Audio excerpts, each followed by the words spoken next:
करते हैं। First part में आपने देखा था कि सिर्फ एक शख्स ही है जो बचता है उन ज़ॉम्बी से, जिसका नाम मार्टिन होता है। वो अपनी जान बचाकर गाड़ी में आकर बैठ जाता है और जैसे ही वो गाड़ी में बैठता है उसकी जेब से एक कॉइन गिर जाता है। ठीक उसी वक्त हर्ज़ोग भी वहाँ पर पहुँच जाता है जो गाड़ी के बाहर खड़ा होता है। हर्ज़ोग गाड़ी का शीशा तोड़ देता है और मार्टिन को पकड़ लेता है और साथ ही बहुत सारे और ज़ॉम्बीज वहाँ पर पहुँच जाते हैं और गाड़ी में घुसने की कोशिश करते हैं। अपनी जान बचाने के लिए वो गाड़ी को वहाँ से भगाना शुरू कर देता है। वो गाड़ी को बहुत तेजी से लेकर जाता है जिसकी वजह से सारे ज़ॉम्बीज नीचे गिर जाते हैं सिवाय हर्ज़ोग के। हर्ज़ोग उसकी गाड़ी पर लटका रहता है। फिर वो देखता है कि सामने से एक ट्रक आ रहा है। जैसे ही वो ट्रक मार्टिन की गाड़ी के पास पहुंचता है हर्ज़ोग को अपने साथ उड़ाकर ले जाता है। इस हादसे में हर्ज़ोग का हाथ कट जाता है और वो हाथ कट कर मार्टिन की गाड़ी में गिर जाता है। ट्रक का ड्राइवर ये सब कुछ देख रहा होता है। वो हालात को जानने के लिए ट्रक से नीचे उतरता है। हर्ज़ोग उसके साथ कुछ अजीब ही करता है। वो अपनी 3 फिंगर्स की मदद से उसको जान से मार डालता है। उसके बाद हर्ज़ोग अपने सोल्जर्स की तरफ आता है और उनको हुक्म देता है कि सब लोग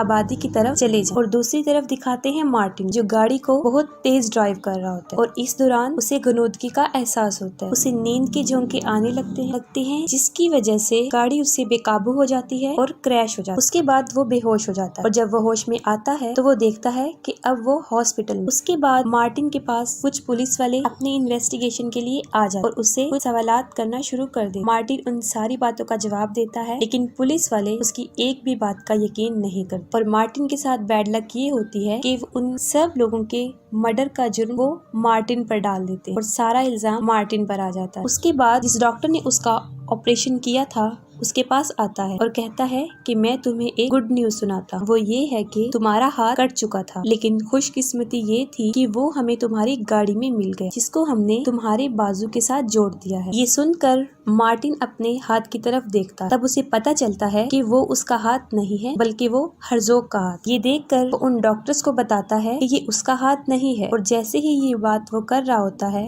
उसका हाथ कंट्रोल से बाहर हो जाता है और साथ ही वो उन डॉक्टर्स पर हमला कर देता है और काफी डॉक्टर्स को जख्मी कर देता है। इसके बाद वो बड़ी मुश्किल से मार्टिन को पकड़ते हैं और उसको बेहोशी वाला इंजेक्शन लगा देते हैं और साथ ही हर्ज़ोग और उसकी टीम जो कि पॉपुलेशन में दाखिल हो गए थे वो एक घर में दाखिल होते हैं और वहाँ पर रहने वालों को मार देते हैं क्योंकि हर्ज़ोग का हाथ भी कटा होता है और वो अपने नौजीज ज़ॉम्बी डॉक्टर से अपने हाथ का ऑपरेट करवाता है और अपने हाथ को जुड़वाता है और वो हाथ मार्टिन का होता है जो कि कट के वहाँ बर्फ में गिर गया था जो अब इन लोगों को मिला था और वो हर्ज़ोग के साथ जोड़ देता है। हर्ज़ोग में इतनी पावर्स थी कि वो भी हाथ को उसके बाजू के पास लेकर ही जाता है तो वो खुद ब खुद आपस में जुड़ जाता है। इसके बाद वो जाते हैं एक कब्रिस्तान। उस कब्रिस्तान में जहाँ पर वो जर्मन सोल्जर दफन। हर्ज़ोग उनको दोबारा जिंदा करने की कोशिश करता है लेकिन नाकाम हो जाता है। तब उनका डॉक्टर हर्ज़ोग को बताता है कि इन कब्रों में पड़े मुर्दों की लाशें काफी पुरानी हैं जो गल सड़कर खत्म हो चुकी हैं। अगर हम चाहते हैं कि ये लोग दोबारा जिंदा हों तो इसके लिए हमें फ्रेश डेड बॉडीज यानी जो लोग अभी अभी मरे। ये सुनते ही हर्ज़ोग एक चर्च में जाता है। वहाँ एक आदमी होता है जिसका नाम प्रीस्ट होता है। वो उसे भी मार देता है और जैसे ही वो मर जाता है हर्ज़ोग उसके चेहरे पर हाथ रखता है जिसकी वजह से वो दोबारा जिंदा हो जाता है और वो भी उसके सोल्जर में शामिल हो जाता है यानी अब वो भी उसका एक स्लेव होता है। इस बात से जाहिर है कि हर्ज़ोग काफी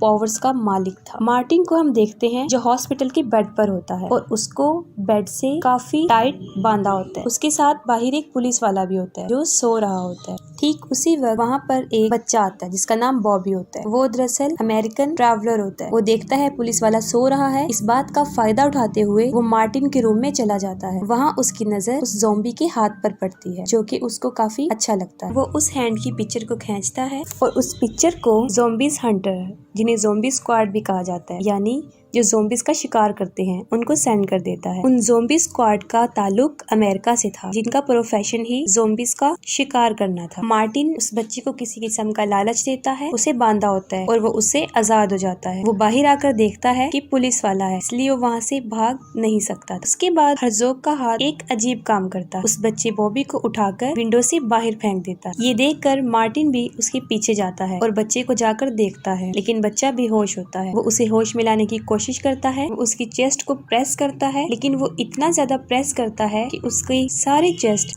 क्रैश हो जाती है और हड्डियां टूट जाती हैं। ये सब कुछ उस हाथ की वजह से हुआ था क्योंकि वो काफी पावरफुल था। ये सब कुछ वो पुलिस वाला उस खिड़की से देख रहा होता है और उसका शक यकीन में बदल जाता है कि बॉबी को मार्टिन ने मार दिया है। उसका अंदाजा सही भी था। मार्टिन वहाँ से भाग जाता है और पुलिस वाला भी उसके पीछे पीछे भाग जाता है, लेकिन उसके हाथ ने यहाँ पर एक और उल्टा काम कर दिया था। वो ये था कि वहाँ पर काफी सारी गाड़ियाँ खड़ी हुई थी। मार्टिन एक मर्सिडीज के पास जाता है, वो एक गाड़ी का लोगो टाइप उतारता है और उस पुलिस वाले की तरफ फेंकता है और वो लोगो टाइप पुलिस वाले के सर में जाकर लगता है, जो कि बुरी तरह खुब जाता है, जिससे वो शदीद जख्मी हो जाता है। उसके बाद वो हाथ एक गाड़ी का शीशा खुद तोड़ देता है, गियर लगाता है और गाड़ी को स्टार्ट करके वहाँ से भाग जाता है, क्योंकि मार्टिन भी गाड़ी के अंदर होता है। उसके पास बॉबी का फोन रह जाता है जिस पर ज़ॉम्बी स्क्वाड कॉल करते हैं। मार्टिन उन ज़ॉम्बीज हंटर से बात करता है और उन ज़ॉम्बीज की सारी कहानी उनको बता देता है। इसके जवाब में वो लोग मार्टिन को कहते हैं कि हम लोग उसकी मदद करने नॉर्वे से आ रहे हैं, तब तक तुम इस बात का पता लगाओ कि उन ज़ॉम्बीज का मकसद क्या है, कि इस सब बर्बादी के पीछे वो क्या चाहते हैं। उन ज़ॉम्बीज हंटर का लीडर डैनियल होता है, जिसके साथ उसकी 2 असिस्टेंट्स होती है जिनका नाम मोनिका और ब्लेक कोम होता है। वो दोनों नर्स होती। इन लोगों को देखने के बाद यहाँ पर एक बात तो तय थी कि अब मार्टिन का बचना मुमकिन नहीं। उसके बाद थोड़ी ही देर में वो लोग नॉर्वे पहुँच जाते हैं और मार्टिन की लोकेशन का पता चल जाता है। वो उसके पास जाने का फैसला करते हैं, लेकिन उससे पहले वो कुछ असला खरीदते हैं ताकि उन ज़ॉम्बीज से लड़ा जा सके और वो हथियार उन ज़ॉम्बीज को मारने में उनके काम है। उसके बाद हम देखते हैं कि मार्टिन वर्ल्ड वार 2 के म्यूजियम में जाता है। वहाँ पर एक आदमी होता है जो कि उस जगह का क्लर्क होता है और वो उस क्लर्क से हर्ज़ोग के बारे में पूछता है। मार्टिन काफी देर उससे पूछता रहता है, लेकिन वो क्लर्क उसे कोई जवाब नहीं देता। जब वो प्यार से नहीं मानता तो मार्टिन अपने हाथ की मदद लेता। उसके बाद वो क्लर्क हर्ज़ोग के बारे में बताने पर राजी हो जाता है। वो सबसे पहले हर्ज़ोग की हिस्ट्री सुनाता है। उस हिस्ट्री को सुनने के बाद उसको पता चलता है कि हिटलर, जो कि उन ज़ॉम्बीज का सरदार था, उसने हर्ज़ोग को एक टास्क दिया था। उस टास्क में उसने एक गाँव को खत्म करना था जिसका नाम टेलविक होता है, लेकिन वो लोग टेलविक में जाते उससे पहले ही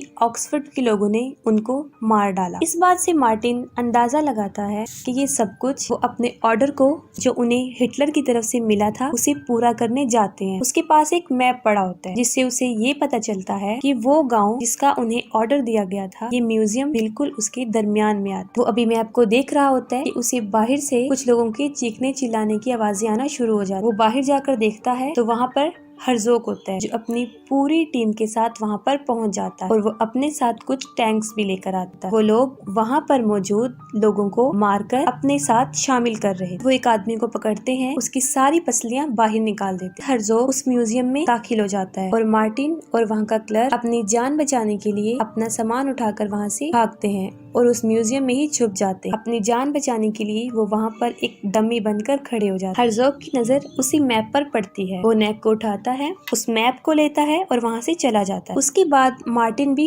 बाहर आता है। वो देखता है कि 2-3 ज़ॉम्बीज बाहर फिर रहे हैं। यहाँ पर वो अपने हाथ का इस्तेमाल करता है और एक एक करके बड़ी आसानी से वो सबको मार देता है। इस दौरान उसका एक हाथ उसी आदमी पर लग जाता है जो मरा होता है और वो फिर जिंदा हो जाता है। ये देखकर मार्टिन काफी डर जाता है और वो उसे फिर से मार देता है। यहाँ पर उसको पता चल जाता है कि अब वो भी काफी पावर्स का मालिक है, कि अब वो भी मुर्दों को जिंदा कर सकता है और ये सोचते हुए वो उस आदमी को फिर से जिंदा करता है। ठीक उसी वक्त एक कुल्हाड़ी आती है और उस आदमी के सर पर लग जाती है जिससे वो मर जाता है और ये कुल्हाड़ी किसी और ने नहीं बल्कि ज़ॉम्बी हंटर डैनियल ने मारी और उसके बाद वो उसकी पिक्चर बना लेता है। ये देखकर मार्टिन खुश नहीं होता क्योंकि उसकी उम्मीदें काफी बड़ी थी। उसके बाद मार्टिन अपने हाथ की पावर दिखाता है और दोबारा उस आदमी को जिंदा करता है। ये देखकर डैनियल उसको कहता है कि तुम अपनी एक आर्मी बनाओ और साथ ही वो ये भी बताता है कि कुछ रशियन सोल्जर्स को हर्ज़ोग ने मरवा दिया था जिनकी लाशें बर्फीले इलाकों में दफन है। वो मार्टिन को कहता है कि तुम उनकी डेड बॉडीज को दोबारा जगा दो जिसकी वजह से उनकी एक आर्मी बन जाए और फिर हम भी हर्ज़ोग से बदला ले सकते। मार्टिन इसके लिए राजी हो जाता है। इसके बाद वो अपने मिशन यानी उन डेड बॉडीज को जिंदा करने के लिए चल पड़ते हैं और साथ ही मोनिका, ब्लैक और ग्लेन को वो हर्ज़ोग के लिए छोड़ जाते हैं कि वो उसका पहरा देंगे, कि वो लोग हर्ज़ोग का टाइम बटाएंगे ताकि उन लोगों को अपने मिशन पूरा करने में मजीद वक्त मिल सके। हर्ज़ोग अपने टैंक लेकर आगे आगे बढ़ रहा था और उसके सोल्जर उस पॉपुलेशन में लोगों को मार रहे थे और अपने साथ शामिल कर रहे थे। मोनिका और ब्लेक को एक आइडिया आता है। वो कहती हैं कि हम दोनों में से उन ज़ॉम्बीज में से एक को यहाँ पर लेकर आएगा जिसके पीछे बाकी सारे ज़ॉम्बीज भी आ जाएंगे और दूसरे का काम होगा उन सब ज़ॉम्बीज को बम से उड़ा देना। लेकिन इसके लिए हमें वही शख्स दरकार होगा जो इस जगह को जानता हो, यानी ये काम हमारे लिए रिस्की है, इसलिए हमें ऐसे शख्स की जरूरत। और वो कोई और नहीं बल्कि वो ग्लेन था। वो उन ज़ॉम्बीज के पास चला जाता है और उन्हें अपने पीछे लगाने की कोशिश करता है, लेकिन हर्ज़ोग अपने सोल्जर्स को उसके पीछे जाने से मना कर देता है। लेकिन फिर भी किसी न किसी तरह वो उनको अपने पीछे ले आता है और मोनिका और ग्लेन अपने प्लान के मुताबिक उनको उड़ा देती हैं। ये सब करके वो तीनों काफी खुश हो जाते हैं क्योंकि उनका प्लान सक्सेसफुल हो जाता है। इसके बाद हर्ज़ोग अपना बदला लेता है। वो अपना टैंक उन तीनों की तरफ करता है और फायर करना शुरू करता है। वो काफी मर्तबा गन उनकी तरफ करके शूट करता है और आगे की तरफ बढ़ता जाता है और वो सोचता है कि वो लोग मर चुके हैं। दूसरी तरफ हम देखते हैं कि डैनियल की कार वहाँ पर फंस जाती है। अब उनको कार निकालना थी जिसकी वजह से उन्हें टायर को मदद देनी थी और उसके नीचे कुछ रखना था। यहाँ पर उन्हें ख्याल आता है कि वो जो चीज वहाँ पर रखेंगे वो वही ज़ॉम्बी होगा और अपनी सोच के मुताबिक वो उसको वहाँ पर रखते हैं और उनकी कार आगे की तरफ मूव करना शुरू कर देती है। उसके बाद वो लोग वहाँ पर पहुँच जाते हैं जहाँ पर वो रशियन डेड बॉडीज दफन थी। उसके बाद वो हाथ अपना काम करना शुरू करता है और एक एक करके सारे रशियंस बाहर आ जाते। इसके साथ में मार्टिन को इस बात का भी डर हो रहा था कि अगर उन रशियन बॉडीज ने उसकी बात ना मानी तो वो क्या करे। एक रशियन कमांडर उठता है, वो मार्टिन के पास आता है जिसको देखकर मार्टिन डर जाता है और डर से कांपना शुरू हो जाता है क्योंकि वो कोई आम शख्स नहीं था बल्कि काफी लंबा और चौड़ा जो उस वक्त में एक शैतान था। लेकिन ये देखकर मार्टिन को काफी तसल्ली हो गई कि वो लोग उसे अपना लीडर समझ रहे हैं। हर्ज़ोग अपनी टीम के साथ आगे बढ़ रहा होता है और सुबह हो जाती है। उसके बाद उसके सामने आता है मार्टा, उसके साथ रशियन ज़ॉम्बीज की एक पूरी टीम थी। हर्ज़ोग काफी हैरान हो जाता है क्योंकि मार्टिन के साथ वो इतनी बड़ी फौज देखता है रशियन आर्मी। वो ये देख रहा होता है और साथ मार्टिन अपना वो हाथ भी दिखाता है जो कि हर्ज़ोग का। वो ही शैतान कमांडर सिर्फ हर्ज़ोग को देख रहा था क्योंकि उनके दिल में इंतकाम था,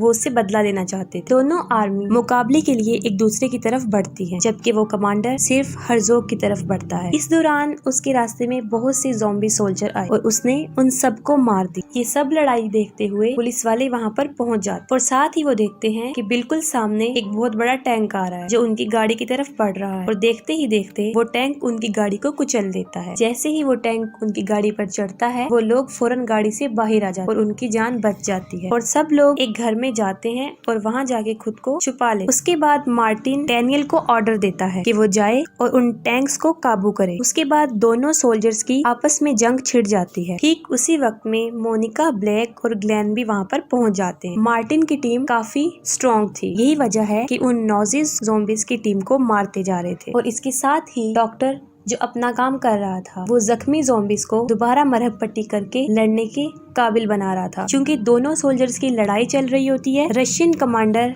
हर्ज़ोग को अभी मारने ही वाला होता है कि पीछे से एक ज़ॉम्बी उस पर अटैक कर देता है और हर्ज़ोग की टीम आकर उसे पकड़ लेती है और हर्ज़ोग और बाकी सब लोग मिलकर उसे मार देते हैं। अब लड़ाई ने अपनी साइड पलट दी थी। अब देखने में आ रहा था कि रशियन हार रहे। फिर वो लोग सोचते हैं कि अब हमें हर्ज़ोग को मार देना चाहिए क्योंकि हर्ज़ोग ही है वो जिसकी वजह से वो सारे ज़ॉम्बी जिंदा थे। अगर वो मर गया तो उसकी सारी फौज भी खत्म हो जाएगी। ये सोचते हुए मार्टिन हर्ज़ोग को मारने के लिए उसकी तरफ बढ़ता है। इस लड़ाई में हर्ज़ोग मार्टिन को काफी मारता है लेकिन मार्टिन भी कम नहीं था क्योंकि उसके पास भी हर्ज़ोग का एक हाथ था। डैनियल जो कि टैंक के पास आया था वो टैंक में घुसता है और वहाँ पर दो सोल्जर को मार देता है। जैसे ही टैंक उस घर में घुसता है वो दोनों टैंक पर चढ़ जाते और बाहर जो दूसरी जंग छिड़ी हुई थी उनमें रशियंस मारे जाते और सारे नॉजिस जिंदा बच जाते हैं। रशियंस में सिर्फ 3 लोग बचते हैं जिनमें मोनिका, ग्लेन और ब्लेक थे और थोड़ी ही देर बाद उन तीनों में से भी ग्लेन को मार दिया जाता है। अब मोनिका और ब्लेक ही जिंदा रह गए थे और वो बुरी तरह फंस गई थी उन ज़ॉम्बीज में।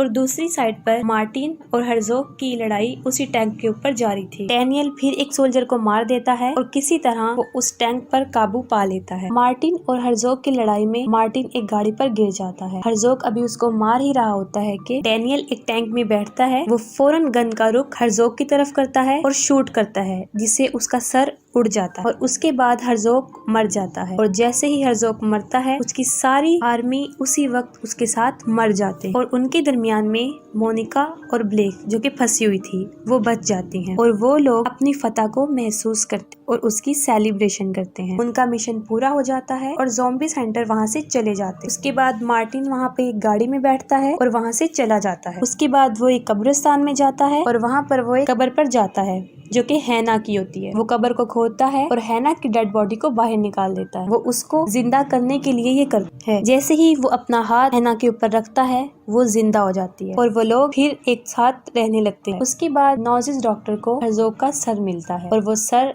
अभी तक जिंदा होता है। उसके बाद इस मूवी का एंड हो जाता है।